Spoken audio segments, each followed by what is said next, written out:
Տիզեռնակաբերդի հուշահամալիրն է, ճապոնացի զբոսաշրջիկը պատերից բռնված մոտենում է անմար կրակին,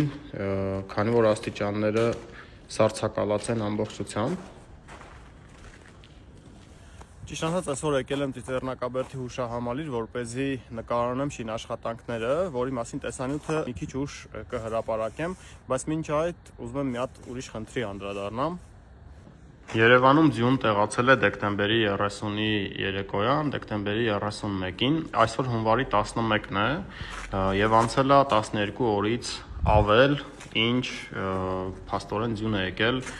Երևան քաղաքում։ Սա Տիզեռնակաբերդ հուշահամալիրի անմար կրակի հատվածն է եւ աստիճանները, որոնք ամբողջությամբ սառցակալած եւ ծածկված են ձյունով։ Եվ որպեսզի հարցեր չլինեն, ես բոլորը հատիկ առ հատիկ նկարահանել եմ եւ դուք տեսնում եք աստիճանների վիճակը։ Ամբողջ հուշահամալիրի տարածքում մաքրված են միայն ահա այս երկու աստիճանները, գլխավոր մուտքի հատվածից, դրանց դիմացի հատվածը ներսից եւ դրանց դիմացի հատվածը դրսից, մի քիչ հատվածը։ Մնացած ամբողջ հուշահամալիրի տարածքը պատված է ձյունով եւ որևէ աշխատանք արված չի այցելուների անվտանգ մուտքն ապահովելու համար։